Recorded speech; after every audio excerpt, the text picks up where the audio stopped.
Saat Yeonsu menari, Ji pun teringat dengan kekasihnya yang mirip Yeonsu. Dulu kekasihnya juga seorang balerina.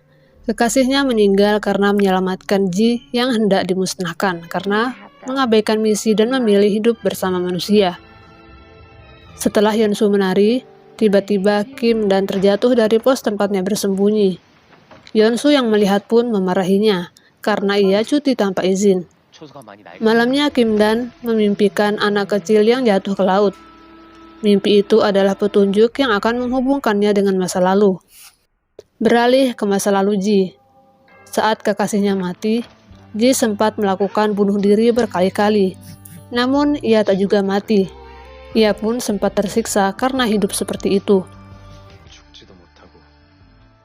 Acara malam Fantasia dimulai. Yeonsu hadir bersama Ji dan Kim Dan. Kim Dan hadir untuk mengawasi kemungkinan adanya orang yang hendak mencelakai Yeonsu. Di saat memeriksa sekitar, Kim Dan menemukan orang yang mencurigakan. Orang tersebut adalah mata-mata kakak sepupu Yeonsu. Dia diutus untuk mempermalukan Yeonsu di hadapan semua undangan. Kim Dan tak menangkapnya karena dia tertipu.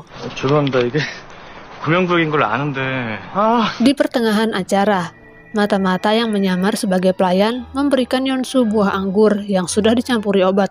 Yeonsu sempat memakannya sebelum naik ke atas pentas.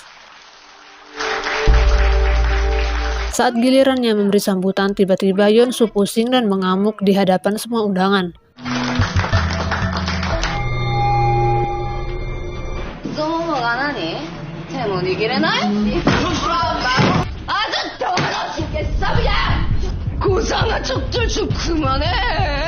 Ia juga berlari dan hampir terjatuh ke laut. Kim Dan yang masih di sana pun segera menyelamatkan dan membawanya pulang. Akibat kejadian tersebut, beberapa investor hendak berhenti kerjasama.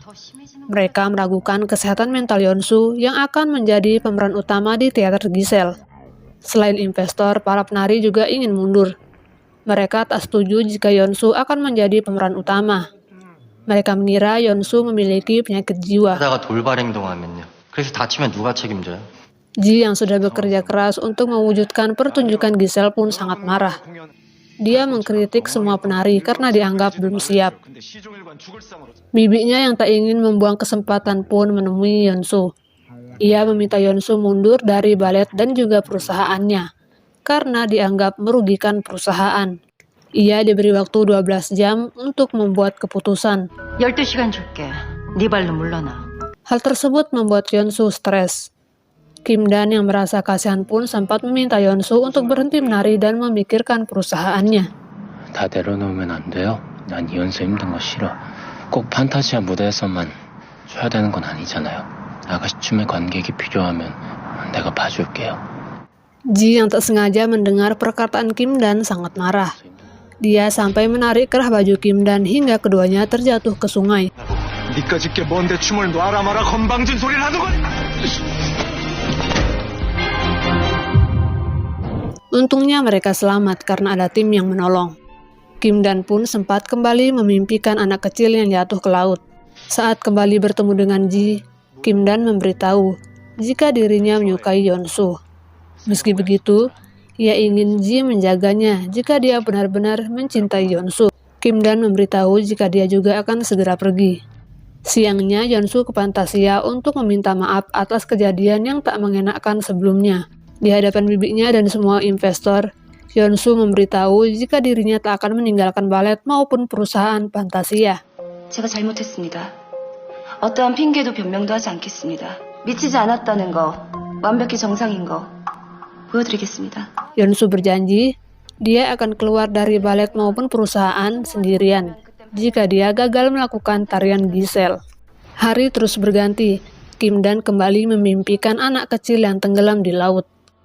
Kali ini di mimpinya juga ada seorang anak kecil, yaitu Yeonsu di masa lalu.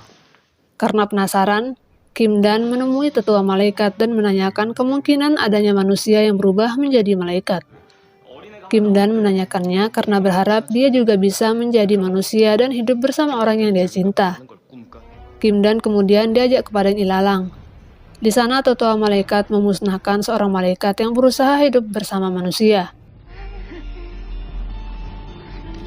Kejadian itu menjelaskan jika Kim Dan berhubungan dengan manusia dan mengabaikan misinya, ia akan dimusnahkan juga seperti itu. Sesaat, Kim Dan pun membayangkan kesedihan yang akan Yeonsu alami jika dirinya juga lenyap.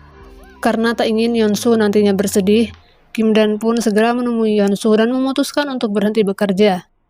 저 할 말 있어요. 진짜 중요한 말이에요. 뭔데? 저 비서 그만두겠습니다. 이 집에서 나가고 싶어요. 그래? 관도 말 나온 김에 지금 당장 집 사서 나가! Ji yang menghubungi pun mendapat kabar tentang Kim Dan yang berhenti bekerja. Hal itu membuat Ji mulai curiga dengan sikap Kim Dan. Ji pun mencarinya ke gereja, tapi Kim Dan tak ada di sana.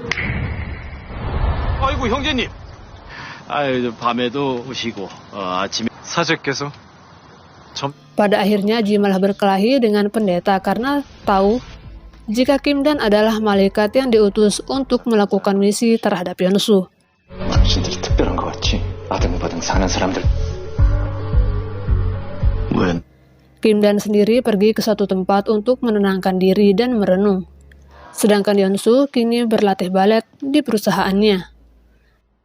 Untuk menjadi pemeran utama Giselle secara adil, semua penari diminta untuk mengeluarkan hak pilih mereka. Yang menjadi calon pemeran utama ada 5 orang. Yeonsu dan Nina adalah 2 di antaranya. Nina adalah adik sepupu Yeonsu yang selama ini selalu menjadi pengganti jika Yeonsu tak bisa menari. Nina sangat ingin menjadi pemeran utama.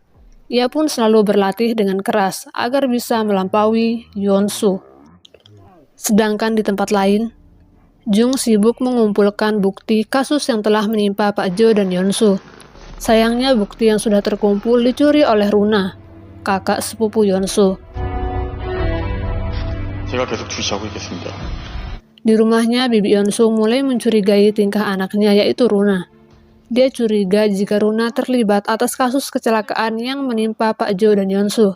Di tempat lain, Kim Dan sedang menemui wanita tua yang telah ditinggal kekasihnya, yang merupakan malaikat.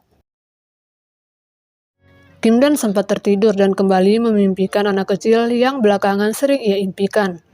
Setelahnya, Kim Dan memutuskan untuk pergi ke tempat anak kecil tersebut. Ia ingin mencari tahu maksud dari mimpinya selama ini. Sampai di sana, dia menuju rumah berpagar biru. Rumah itu sudah lama tak ditempati.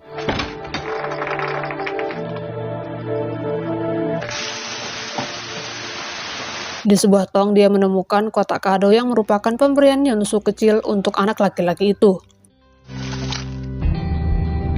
Kim Dan pun menyadari jika itu bukanlah mimpi semata, melainkan petunjuk. Kim Dan sadar jika anak laki-laki yang sering ia mimpikan itu adalah dirinya di masa lalu. Saat kembali ke pantai, Kim Dan secara kebetulan bertemu Yeonsu.